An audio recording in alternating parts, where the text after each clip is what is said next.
To Fresh P Podcast. I'm your host, Bashiru Musa, aka Bass, and this is the fourth episode of Fresh P Podcast. On Fresh P Podcast, we like to dive into topics around society and culture.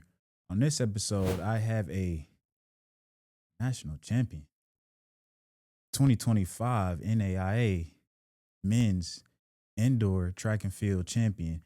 Here at Marian University, I'm here with an athlete, a student athlete, I should say. He has a international background, come all 4,000 miles from Belgium. They traveled February 23rd to Gainesville, Florida, to a meet and where they showed up and showed out. So today here with me, I have Olivier Lifrange. How we doing today, man? I'm doing great, man. I feel like I'm ready to enter the ring. What an intro. That was pretty special. Awesome. Thank you for having me today. It's such a pleasure. I'm excited. We have a lot to cover. It's great. It's gonna be a great conversation. Awesome, man. I love to hear that. And man, because you guys fresh off the win, you guys are national champions. Man, just talk about the how are you feeling as of now? And honestly, I feel like it's just now starting to like getting processed, like sitting down, because definitely, I mean, the first minutes, the first hours where it happens, the first days, it was not sitting in. It's national champion is just as a team in college is the one is the one thing up there. Is the one thing up there everything wants, and every year obviously there's only one team that gets it. And it was us. It was us this year. And it's even more special because last year outdoor, it was this close. It was this close, and it came down to 1.5 between us and our main rivals, school in Kentucky. Um, and it was it was hard to process this one. It was hard to process, and I mean we went out after the season with a knife between the teeth, and with just what one idea was to make it back and get some revenge on that, because we knew we were gonna face that team again in indoor, and this time around it was a different story. It was a different story, and winning this way, winning the last two events, the DMR and the 4x4, couldn't have asked for a better one. It was dominance towards the last hour 30 of the meet. It was great. Yeah, Oh, that's amazing, man. yeah, So with that said, you said that it's now starting to sink in. It was yes, surreal at the beginning. yes, I mean, so I looked into your background, man. Your accolades. It seems like from your freshman year to now your senior year, yes. you've been you just been growing. You've been showing progress. You've been hitting PR after PR, and now you senior year indoor season you start, and you guys cap it off March 1st. You guys are champions, and now it's starting to sink in. So Mhm. how is it just being back here at Marion and just now that you guys are getting ready to for outdoor Mhm. season starting March 21st? Yes. How does that? How do you? What does that momentum do for you and the team? It's I mean it's really what you just described. It's a momentum. It's we riding on a high, and there's no shame to have about it. When you can ride on a high from an amazing performance you just had, you have to take it. It's just like a wave you have to surf. It's a momentum you have to take. So it's coming out of such a strong indoor. And obviously the way we want to think about track, we have two peaks, two big waves during the year. The first one being indoor, we want to be at the maximum performance at the end of February, and then it comes down a little bit. We have spring break. We come down to a more basic training at the beginning of March, what we're doing right now. And then of course we it's gonna ramp up towards the end of April, and finally the end of May for the next national. Um, but what's different this year is that that wave down from coming out of indoor, starting outdoor. I mean, we we coming out with super strong confidence. Mm-hmm. The workouts, the workouts on paper seem hard, but we go out there and with just one thing in mind. It's we want to do it again. I hear We that. wanna we wanna do it again. It was too good. It's you get addicted to those kind of adrenaline moments, Yeah. those few moments in track, it's worth months of training, and we just had it 2 weeks ago. So yes, Yeah. it's extremely special. It's pretty amazing. Okay, awesome, man. Well, I hope you guys go and repeat the same thing, man, Yes. with the same results. You said coming in June, right? The nationals will be for Yes, outdoor. yes. Mm. It will be in Indiana Okay. at the end of May. So yeah, just next door or neighbors at Indiana Wasteland, about an hour away from here. Okay, so it'll be here in Indy, man, in the Midwest. Exactly. So let me talk about that since that will be here in Indy. Let's go back to Gainesville, Florida. Yes. How was it out there? Because during that time when you guys traveled Uh-huh. down, Indy wasn't the weather wasn't that great out here. Could you talk about the weather just down there and maybe how did that? Because I would imagine. Well, I mean, obviously you guys are indoors, so I mean, but how was it just being down Oh there? man, it makes me rethink my life plans. Uh It's huh. great. I mean, it's a great place. We we used to be in South Dakota for indoor nats, Mm-hmm. and now it's Gainesville, Florida. It's a no-brainer. Yeah. It's a no-brainer. Yeah. Gainesville was fun. Mm-hmm. We traveled in 2 days. The first day we stopped in just on the outskirts of Atlanta, Mm-hmm. Georgia, and already there we felt the difference. The air feels different. I mean, it's a lot warmer. Mm. It's 8 in the morning. You can be outside in t-shirt, and it's you remember it's February. Like Mm-hmm. it's not supposed to be outside weather at this point. But we get to Gainesville, and I mean the facility was brand new. Everything was set up. Everything was set up for performance. We had the indoor track. There was an outdoor track next to the indoor track. Amazing for warm up. I mean during the off days, you can chill by the hotel, chill by the pool at the hotel. It does not feel like a duty going there. It Yeah. feels like vacation, but you still have you still have a mission. Yeah. So you still have that drive of okay, everything needs to be planned, everything needs to be thought of. But the setup make you feel really at ease and just personally put me in a great mental state to perform. No, Yeah. pretty special to be in Gainesville. It was my first time in Gainesville. Would definitely go back. Yeah. Pretty nice. Awesome, man. Yeah. Man, so I have you here on the podcast, and I want to talk about your individual performance. I saw your Heat One Finals Men's 600. Um, I mean, you do in your heat Hmm. specifically. I know you finished second. However, I mean, dude, your motor is insane. I was just watching. I'm just like, because at first, you were pacing with the nose kid. You're pacing, and then Uh-huh. at the end, it's just like, dude, you just kind of gapped. I think you had like 3-4 seconds on the next, So can you just talk to me about how obviously you tell me you go down to Gainesville, Yeah. Florida, oxygen is better. All these things. So with that said, what is your mindset going into just nationals? Is it Mm. just like any other meet, any other, or is it just like is it the same routine? Can you talk to me about your mindset and just preparation for the nationals? Yeah. I mean, in terms of like going international, ideally you want to consider it just as another meet because no need to make it more than it is. A race is a race. Sure, there's more stake at national than a regular meet, but this is like textbook. But in reality, it's never just another meet. It's what you work for during the whole season, and as much as you can try to make it a regular occasion, there's always going to be more stress going into that.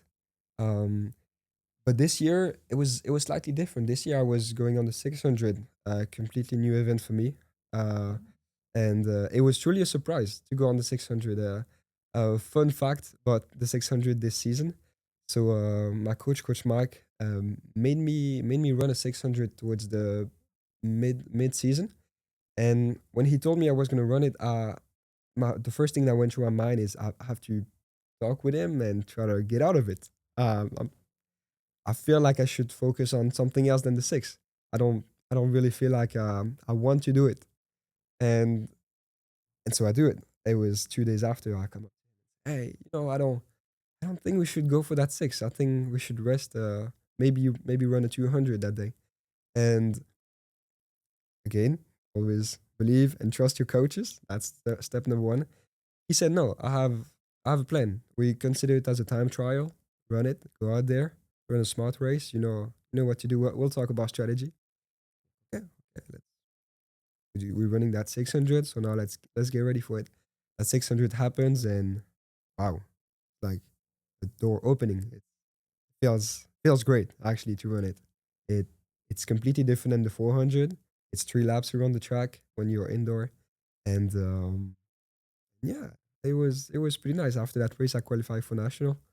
Um, and so yeah, that was my mental state going into it. I'm about to do a race that I'm extremely unfamiliar with, but that I find extremely interesting to run, just because it's a different pace. It's a lot more moderate. There's a lot more strategy going into it, patience almost during the race.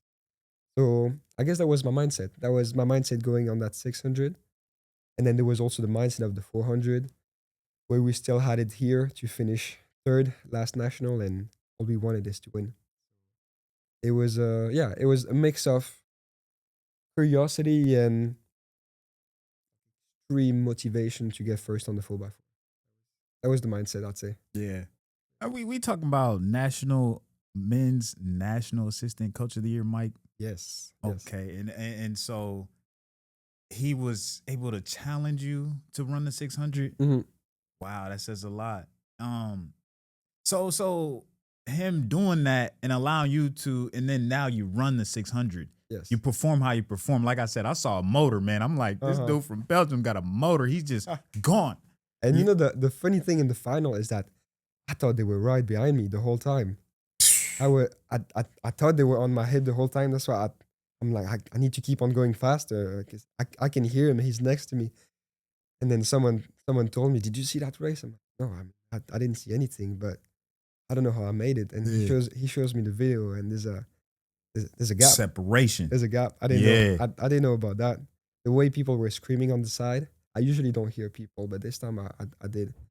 The way people were screaming on the side, the way Coach Mike was giving me instructions during the race, I thought the guy was about to hawk me down. Yeah. So Not even the that case, helped. man. That helped. And you, like you said, you were unfamiliar, Yes. yet you come into it and then you blow out the. Isn't that like, isn't that like fun. special? Like when something like that happens. It's those races are the best one. It's the unexpected one. Because you can go to a meet, you can go into a championship hoping to, okay, I want to do this time and this is how I'm gonna run it. Sometimes it happens, sometimes it don't. But when you're running that race where it's like pumped, this is my objective. But to be fair, I don't really know what's gonna happen. Something great like this happens is even better. Yeah, and so now that you perform, now that you had the performance that you've Mm-hmm. had, is there any other like new things that you would want to try after doing the 600 and performing like that, or you kind of just gonna stick to what you know and Yeah, so it's when you run the 600, there's two routes you can go. You can go to the 4 or you can go to the 8. hey, The 8 just seems like a long race. yeah, It just seems like a very, very long race. No, to be fair, I think the 6 was a great setup for the 400 outdoor, just because it's similar in terms of being patient in your race and running your own race. What I mean by that is that the 600, you need to pace it a lot more than the 4. You need to set up a pace and you need to be patient on when you're gonna do that last kick, usually between 150 and 200 to go. This is a lot different than what the 400 indoor is, because it's a lot more hectic. You have to cut in after the first lap, and then it's a position game. Now, how I believe the 600 is helping for the 400 outdoor is that you need to force yourself to stay in your pace and be patient. Exactly the keys to do a great 400 outdoor. So I believe that's what I'm seeing for this season is coming out of 6, being stronger and the more outdoor. confident in my race plan, my race strategy, almost my focus during the race. And so yeah, definitely more going down to the 4 than going up to the 8. Awesome. Can you speak on You talked about strategy a lot. Yes. Can you talk to me about, and you were talking about pacing as well. Mhm. Can you talk to me about just how important that is? It's funny you bring that up, pacing. I just started Yeah. running like half marathon and Yes. stuff. I was always playing like quick sports, so Of it's just course. go one gear. But can you speak on strategy and just having one before the race and going into it, and why that is so necessary? Yes. Uh, I come from a shorter distance background. Before Marion, I used to run the 100, sometimes the two. Those kind of race, just like you said, those ones are quick momentum. You most of the time you forget about what happened during the race because it's so short. Now, when you come up to distances like the 400, it's it's not only about who's the strongest, who's the fastest. There's a real there's a real approach that you must have into it, and it's a skill. To be fair, it's a skill. And when I started the four, I was asking so many people that have been running the four, hey, like, what do you think about this part of the race, this part of the race? And it was that one person who always told me, you're gonna have to see what it feels to understand what I'm gonna tell you. So run those couple race, and then we'll talk about it again. And that's what happened. And now it all makes sense. It's like cues that you need during your race. And to summarize it, it's almost like mental cues that you need to think about during your race, because you can't think Mm-hmm. about too much technicalities, because running is running. I mean, you need to be in the moment. You can't think about, okay, is this the 150 or the 160? That's too much. You need to be in the moment. But if you have those two, three mental cues, that's your strategy right there. And those are different for every athlete based on how you run, uh, how do you stride, how can you finish a race, what's your speed. And so I'd say for anyone that runs the 400, it's all about finding your cues. Um, and working with Coach Mike, it's really been helping, because it was practice after practice. Sometimes there's that one something that clicks that day at practice. Then he tells me, you see, this is how you should feel at this part of the race. And remember those two words.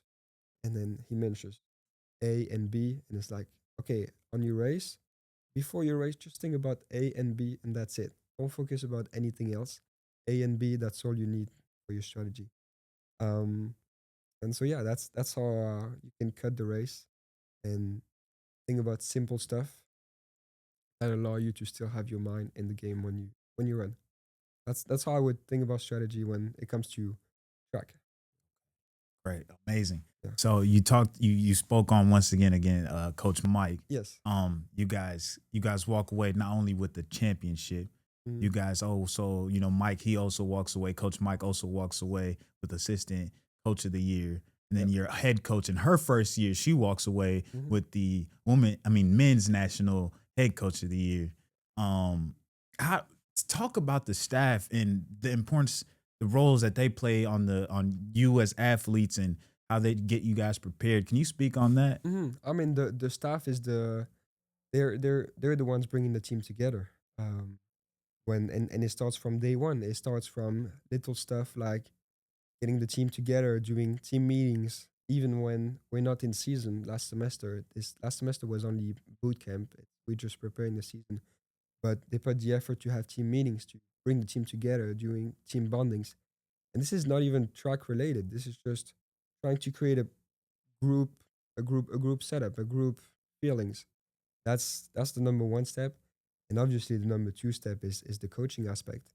And what I really like about Marion is we have a really young, staff, but at the same time of being young and having a fresh perspective on track, um, really looking for new studies that have been made, new training plans, continuous learning formations. Coach Mike did his level two USATF last year. I mean, it's so there's that continuous learning aspect, the advantage of having a young staff.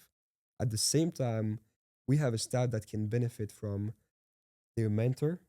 And for example, Coach Mike has his dad who's been in the game for a long time, and so there's the fresh perspective and the experience of years that this staff has because of their mentor. Magic combo. It's a magic combo, and it's something that speaks to college students, I'd say. So, and we've noticed that at Gainesville. We've noticed this. is after every day we could see the coaches simply extremely happy for us, and it makes us want to run for them. That's beautiful, man. I love how you kept name dropping the podcast unintentionally. You kept saying having a young staff with Yes. fresh perspective. And that's the podcast title, Fresh Perspective. And that's the whole and that's really why I seek to have you on this podcast, given your background. And I want to because I can just tell, you got an incredible work ethic. I'm not sure if that derived from coming international, being from Belgium. I would love to speak on that. Yeah, You told me you pronounce your name Olivier Lifrange. that's my Uh, name. yeah. So, man, can you just talk to me? I want to kind of just, we talk track now, but obviously I want to. So, like I said, back to fresh perspective. You coming 4,000 miles to Marian University. You're representing, and you talk about your senior year. You're walking away with the indoor national title. I Hmm. don't know if there's a better feeling if you ask me. I don't know. I'll let you speak on that. I can't think about any. Yeah. So, man, with that, can you talk to me about just like that perspective from Belgium coming here? What is that? How does that like? Obviously, you had to see some differences coming to Yes. America, but like, how did that? Like, did you face any culture shock or anything? Like, once you started going to school, making friends, like, how was just the whole experience coming here? Yeah, I mean, I guess I was already exposed to a lot of different cultures growing up.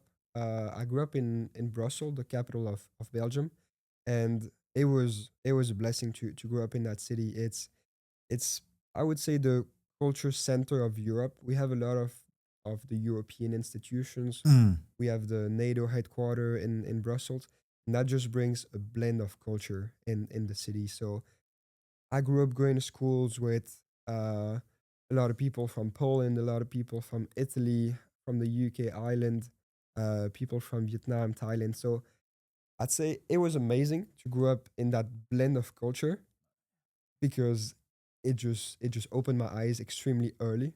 Um, and so coming in the US, it was a culture shock at some point, but I just felt like it was the continuation of what I've been mm-hmm. experienced so far.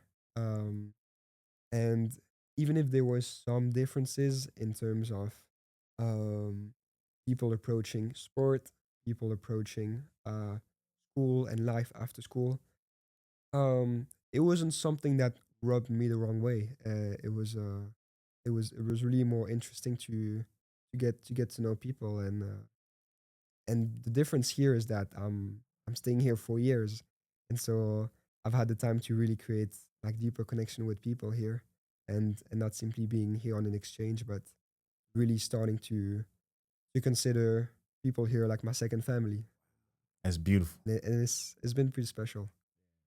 It's amazing. Well, I'm glad. Well, see, and I'm glad that I got your perspective on Belgium. I Hmm.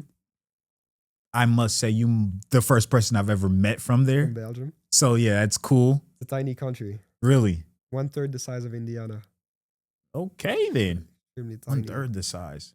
Yeah. Wow. Okay, I didn't know that either. Yeah. And, It's super tiny. and so what's the main language there? So that's that's that's a great topic. We have so one third the size of Indiana, but we have three official languages. Three. We have French at the south of Belgium in the region called Wallonia. This region speaks French. Then on the north side of the country, you have Dutch. Um, and Brussels is like a mix of Dutch and French. It's a bilingual region. And then one more. You have a tiny region on the southwest that speaks German. I don't know if we could have made this more complicated. Yeah, that's I don't know if we could have. And you're gonna ask me, do people speak all three languages? No. So so we have half of the country that doesn't speak to the other half of the country. wow. Yes, yes, yes. It's been a subject of tensions recently in Uh-huh. Belgium because you know how like communication is at the base of everything. Yeah. Um, and if you don't have it in a country, that can create some tensions. Um, so yeah, I grew up. in that more French background. My family is from the south side of the country, Wallonia. I've learned Dutch in school though. I've lost Dutch Oh coming into the US. man. I mean, 4 years of not practicing it would get you. Really? Yes. Oh man. You gonna like trying to go back and relearn it maybe? Or trying to stay here. I don't know.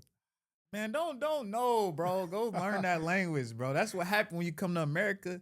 Like, cause I got the African background. My Yes. native tongue. I'm from West Africa, Yes. Niger. Okay. Yeah, our native tongue is Hausa. Uh-huh. I understand it really. Like my mother, she speaks it a lot. Like that's all she speaks. So like, I understand it, but they give me a hard time, man. Do you used to know it more than you do now?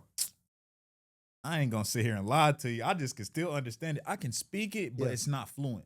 You feel me? Okay. Well, So you can have conversation with someone. absolutely, yes. Yeah, that's But it's not fluent. And then, like in my culture, they give you a hard time when you don't know your native tongue. uh-huh. So I don't know if it's like that back home. Yes, yes. Right? Most definitely. So I'm just saying, if you do stay in America, man, don't keep your sauce. Learn that Dutch. You speak French, right? Yes. I I know they like that here. Yes, I yes. know they love, but yeah, I wish I spoke another language, man. I don't know. You should go back and relearn Dutch, man. I think so. It's out there. It's in a hidden drawer somewhere. For sure. I just need to open it and pick it back up. Yeah. Hey, man, I heard somebody, an OG, once one of my OGs of mine, he told me, man, the mind never forgets. We just fail to recall. And Yes. so that's just what it is. You came to America, you probably eating all hamburger. I don't know what you eating, but man. So talk to me about, man. I really tried to refrain from talking about Belgian waffles. Oh But wow. They're pretty good though. they good. Amazing. So is that why they so renowned around the world? Um I'd say yes, but I'm surprised waffle is the main product that people know when they talk about Belgium. Really? We're known for really three main things. We're known for chocolate, we're known for waffles, and we're known for beers. Mm-hmm. Um, and but waffle happens to be the one that is the most popular Yeah. overseas. So yeah, there's a strong culture about sweet junk food in Belgium, Uh like huh. unhealthy products, but we make them pretty good. Okay. Okay. So what if I like did some like chocolate chip waffle? I don't drink, so I'm gonna just leave it at that. That's No, probably you need to keep the waffle plain. keep it plain. Yes, yes. You Okay. can have a little bit of sugar on it if you want, but it has the waffle is sacred. It has to stay the waffle. Sacred. Okay, I heard it. I heard you. Yeah. That's cool, man. Yeah, and dude, that's the thing about man, this podcast, Mhm. man. I just really want to learn people's cultures, because I want people when they do come here to feel just as accepted. Like, man, when I play sports, man, like I'm only 26, man. Uh, but man, just growing up in sports, man, I have the Mhm. African background. I was like, oh, you African, you Muslim, you can't do this, you can't do that. So my mission, man, is to really just like open the eyes of people and Mhm. and bring them onto this podcast. I'm sure people love you. Speak French. Y'all got chocolate, waffles. People probably love your culture. Uh-huh. And I want them to love it more now that you're on this podcast. You know It's what I this mean? this is about advertising Belgium. You feel me? Yes. Olivier Lifrange, you feel me? And you putting on, so is your family back home and everything like that? Yes. Yes. Yes. Okay. So I mean, the countries in Europe are really like the states in the US. So Hmm. it's a lot easier to travel between countries. And half my family is actually not in Belgium. To family, Yes. yeah, could you speak on that, like just what it's like? Well, yes. It's been this situation for 5 years now. My mom she works in Brussels. So she lives around Brussels, and actually my dad and my sister. My dad has moved to Luxembourg about 7 years ago. Luxembourg is a country at the southwest of Belgium. It's about only 2 hours away from where we live. Um, and so there's great working opportunity there. It's really like a economical Yeah, I heard center, they got money in Luxembourg. you know. I was, yeah, I'm hip. And yeah, I mean it's a really great place to work in. There's a really strong dynamic there. And so it's really attractive for people from Belgium, from France, from Germany. And so Luxembourg triples its population during the day because of all the commuters that come into work. During the day. Triples. It's insane. And so my dad during the week works in Luxembourg, comes back during the weekend to Brussels. And my sister, she also lives in Luxembourg now. Um, so yeah, my family is pretty spread out between Belgium and Luxembourg. Mm-hmm. Same for cousins and the larger family. It's mainly between those two countries. You spoke about your family. Did they? I know they watched you take Yes. off and create that gap. So they're at home. Did you? How was it after you won your heat? And I'm pretty sure mom is just probably watching. Like, Yes. what was her reaction like? No, it was awesome. I had just finished the race. I really wanted to see my two teammates compete in the second heat. Um, and so after cheering them on and after realizing that we ended up 2, 3, and 5 in the nation, Mm-hmm. obviously there's some celebration going on. But I wanted to jump on my phone and like tell everyone, tell Yeah. them.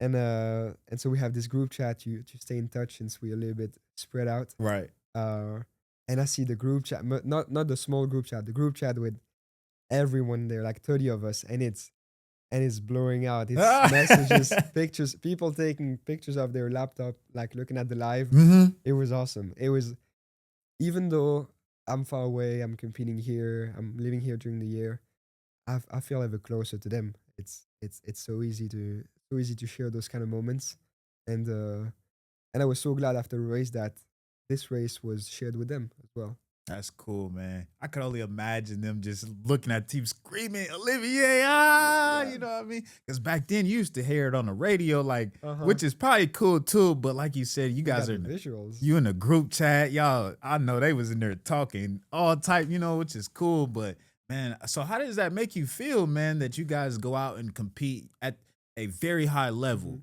and then just the support that you're getting back from home, man, and then now you come back to campus like you said, it's just now sinking in, man. Yes. Like, I mean, I feel so great for you, for Marian University. You guys did a wonderful job. Coach Mike, that's my guy. Mm. Yeah, I really want to get him on the pod. I don't know, man. See if we can get Coach Mike on the pod if you could, man. And Coach, I Oh don't man, know. he'd have a lot of things to say. Yeah, I could imagine, but man, let me see. I don't know, man. Is there anything that you want to talk about, man? Get out to the public. Um, I mean, I don't know. I'd like to talk about like track in general. Yeah. I just want to give my perspective on it. It's pretty special. I started when I was 12 years old, and at some point I had to make a decision between continuing the current sport I was doing or starting a new one, because the sport I was doing was linked to a school that I was leaving, and that sport was rugby. Um, and I was wondering, do I really want to continue rugby? And then I had this opportunity to do a track camp that was lasting about 1 week, and so I decided to take that opportunity. At the time, I was not 12, I was 11 at the time, and I started that track camp and fell in love with it. Really fell in love with it. What made you fall in love with it, do you think? Eh, He was taking off on Boys or something. the Yeah. competition. Okay. I just realized that I could be pretty good at this, and even I wasn't even sprinting. Like the track camp was about doing long jump, high jump. We did a little bit of running, but not even. Mm-hmm. But on those other events, it was just I can dust them, and it feels good. Yeah. Like I really enjoy that. Yeah. And so I come back from that track camp and I tell my parents, oh yeah, we starting track. And that was just the beginning of the journey. You did you leave rugby alone or Yeah, no, it was a decision. okay? I liked rugby, but I wasn't the most passionate about it. Really what I liked was when my teammates was giving me the ball and I could just sprint towards the touchdown line. And that was I can see the trend. So yeah, I realized what I like in rugby is running. So Yeah. let's give it a shot to full running. Um, and it's just like long story short, this was a random way to start this sport. And so if you ask me, did I ever think about doing track like more seriously? No, no, not at all. Um, but it just started to get more serious with the years. And and yeah, so the thing I wanted to share is track is really not that much of an individual sport when it comes to college. And that's the one thing I've experienced. I've done a different sport since I've been at Marian. I used to run track and now I run track as a team. It's a different world. You you do compete by yourself at the meet. And at the meet, it's on your race. It's you that matters, and you need to want to kill anyone else on the track, just because nobody's gonna do it for you. But outside of those 47 seconds, outside of those 10 seconds on the track, the rest is a team sport.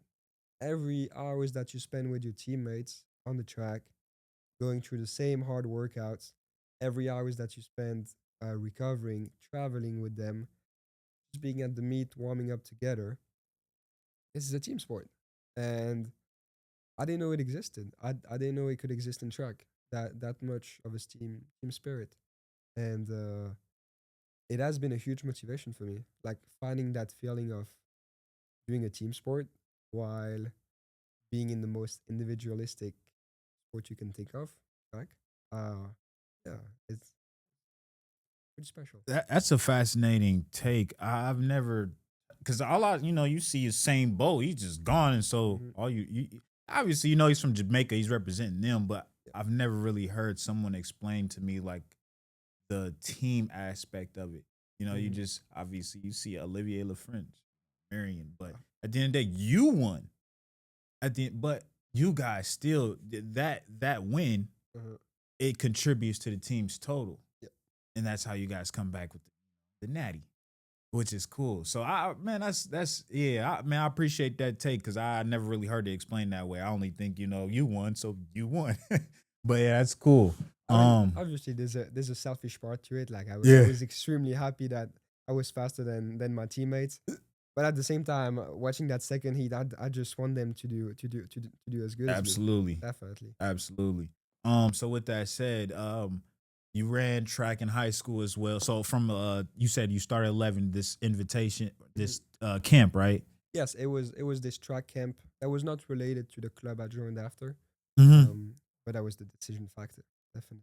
So from that point on, 11. So you're probably in what grade? About like middle school, Yes, middle just school. just coming out of like finishing middle school, two more years of middle school, and then Yeah, hopping onto high school. and then high school. So man, you must have been a beast, bro, in high school. For Marion to seek you out, and then can you just talk about like just touch up on like how your high school experience went for you to decide that you wanted to Yes, continue running? Can you elaborate on that? yes, yes. I'd say everything started to really accelerate and speed up when I was 16. Um, at 16, I won my first national title back home on the 200, and that's when National title. yes, in Woo! Belgium, it was it Oh, was that's right. it was special. It was So pretty this amazing. winning stuff is not new to you. Well, on a larger scale here, Okay. a little bit more people here than back home. Yeah, yeah. Um, and when that happened, at the time it was the greatest thing I've ever experienced. The thing is that I won by 100, and so I'm sure you've seen those races where people break at the line and the elbow is out, and then they almost fall after that. This is how I won. No kidding. Amazing. It was Yeah. a great, not as comfortable win as national, but it was a pretty exhilarating one. But I bet those are the best ones. Yes, yes, yes, Yeah. definitely. Cause now you know that you're really being challenged, man. Cause like I don't know, I feel like the best of the best athletes, like when you see any sport, it's like when their best player goes down and you beat them, it's like, oh, I didn't get to beat them because they didn't have their best. I beat them, but it's like they didn't have their best player. But you were against the best competition. I mean, the guy next to me was the guy to beat. He was the guy everyone was fearing, and he was on my inside, so Fearing. he could see me the whole time. I said other people were fearing him. I was No, right. You were clearly you won. So I know it wasn't in your mindset. yeah, yeah, it was a fun race, but when that happened, um, obviously it was something huge at the time, and well, shortly after, this was 2020, March 1st, 2020. We know what happened a month after, straight into COVID, and everything shuts down. I'm just coming out of a high of indoor, and I'm like, this outdoor is about to be the greatest. But then it shuts down. Um, School shuts down. I mean, everything shuts down. We had no idea what was going on, how long it would last. But this is when I got contacted by an agency that works with athletes from Belgium, Netherlands, and France. And this agency is the middleman between European athletes and college in the US. Um, and so this middleman DM'd me actually, asking me if I was interested to study in the US. Thought it was a scam at first. Yeah. Took me a week to answer. I was trying to look them up and see if it was legit or Legit. not. Yeah. It just didn't feel real. After realizing that it was a real message and there was real people behind it, of course, I texted back like, I'd like to set up a call and just can we talk about it? And mind you, this is during COVID. This is during COVID. Wow. This is during COVID. I have no idea how a track is gonna look like.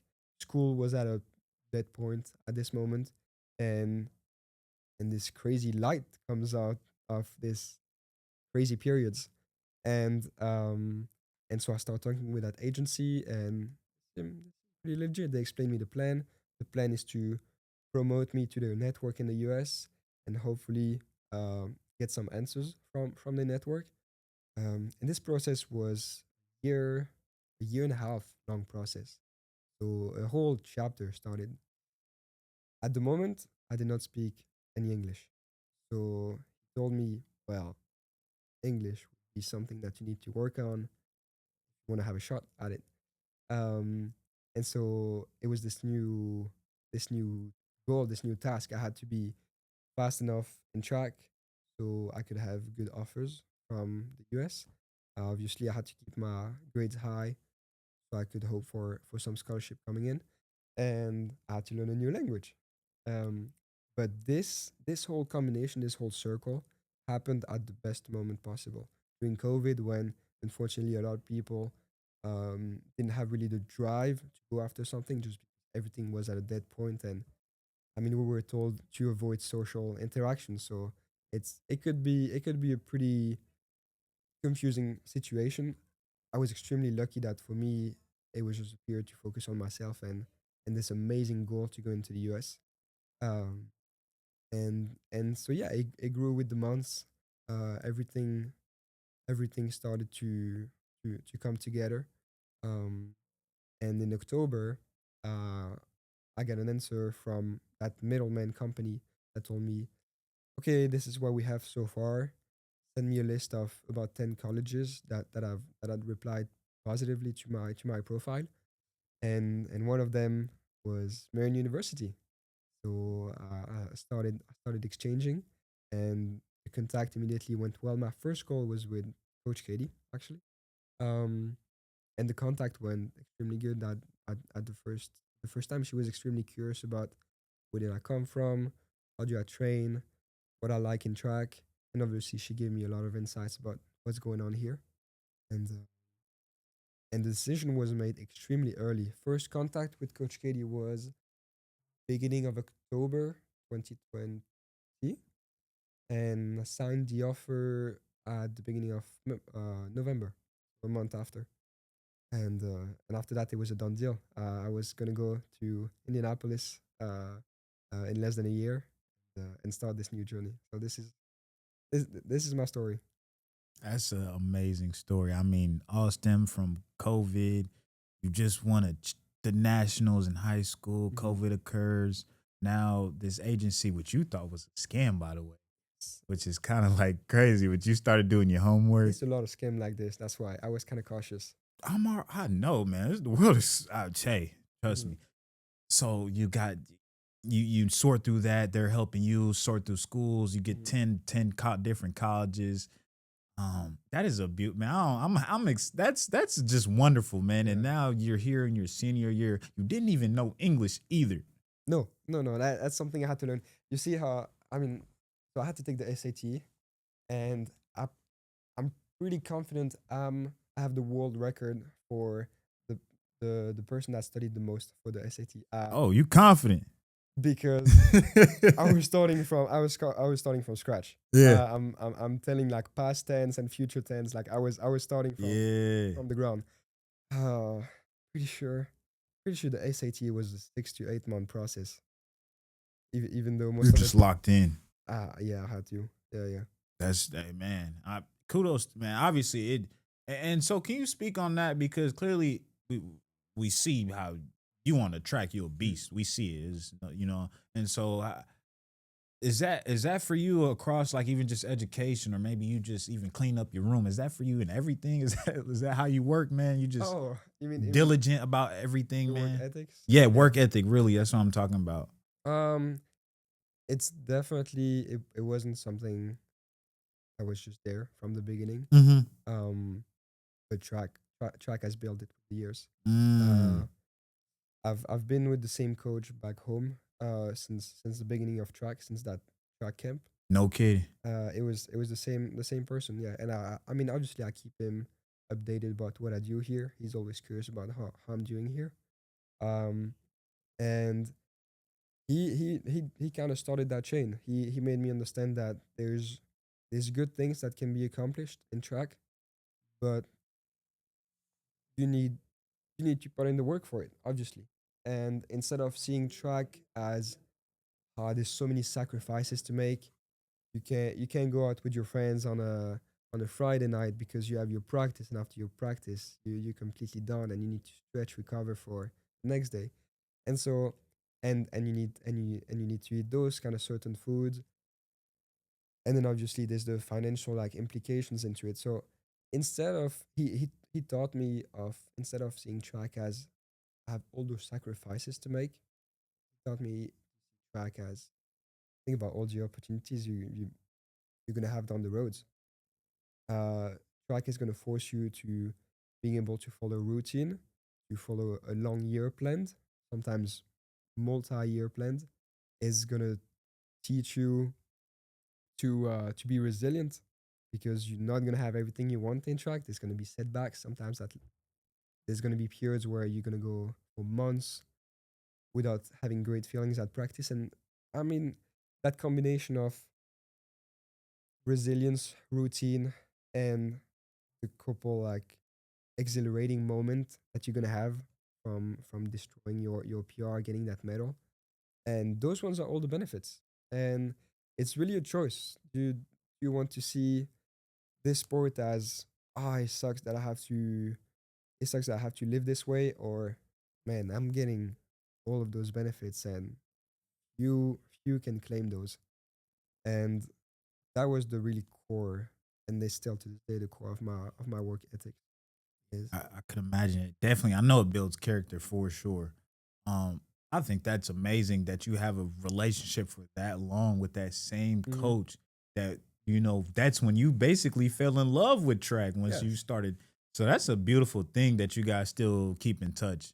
Um, man, and with that said, where I want to take this from now? Yeah, I wanted to ask you because obviously you came here for track. The Mhm. agency helps you find schools. How is what did you come here? What did you choose to study, by the way? I'm studying finance. Mm. I'm studying finance, Trying to and go to Luxembourg, take some money. I've been there. Yeah. It looked pretty nice. It looked like it Yeah. was worth pursuing it. I'm studying finance and business analytics. Okay. Yeah. That's awesome. So with that said, how do you plan on using that degree? Do you plan Yes. on like are you gonna be an entrepreneur? Are you gonna try to seek out work or It's not completely clear yet. I'm definitely more into the idea of uh joining a prestigious company and working up the ladder, getting more leadership with the years. Um, just because I don't feel like I would want to start up a structure yet. But I also want to stay in academic for a couple more years. So this Oh, is I'm coming up on my last year at Marian. I'll be graduating in 8 weeks now. Um, extremely coming up extremely close. 9 8 8 9 weeks, I believe. And since August, I made the decision that I was gonna go to since August 24. I was gonna go right. to grad school next year to Europe, and Okay. um, and so I had to study for a couple exams that would be required for me to enter grad school, and so that was the boring part. The fun part was that since January I've started the process of applying to a bunch of graduate school in Europe. And so, I mean, those are all the schools I ever dreamed of. So it was amazing to just apply for all of them. And to be fair, they're pretty spread out all around the continent. So I'm not sure yet where I'll be next year. It's looking like I'll be more in the northern part of Europe, either between Sweden or Norway. And I would love to continue my studies in finance there, um, and keep on running track as well. That's Awesome. Man, congratulations on that. Man, I hope you continue to do well with your education. You're obviously already killing it. You guys are coming off of the national championships, NIA men's indoor track and field. Um, Heading into March 21st, outdoor season begins for y'all. Man, so man, if I don't see, I'll probably be message you congratulations when you graduate because that's big. That's no small feat either. mhm. You know. So I hope you continue to pursue your dreams, man. Keep working hard. Keep doing your thing. What you guys are doing here is beautiful. Um, with that said, man, I'm gonna wrap things up. Of course. Um, yeah, I don't know if you have a message for anyone. If you want, you can go ahead and shout that out. I mean, I want. I just want to give out a message to the MU track and field. I Yeah, mean, those go people, Knights. go Knights. Yeah, those Yeah, people have um, welcomed me in their family, really. And even if at first it seems like you're joining college, you're joining a college sport, it turns out to be a lot more than that. It turns out to be people that you consider your brothers, people that you consider beautiful. your second family away from home, and it makes this place extremely special. And from the bottom of my heart, I want to say thank you to all those people. Really. Awesome. Well, podcast listeners, I'm here with Olivier Lifrange, 2025 NAIA Men's National Indoor Track and Field Champion. I'm your host, Bashiru Musa, aka Base. This is episode of Fresh P. This is episode 4 of Fresh P Podcast. I'll see you on the next one. Peace.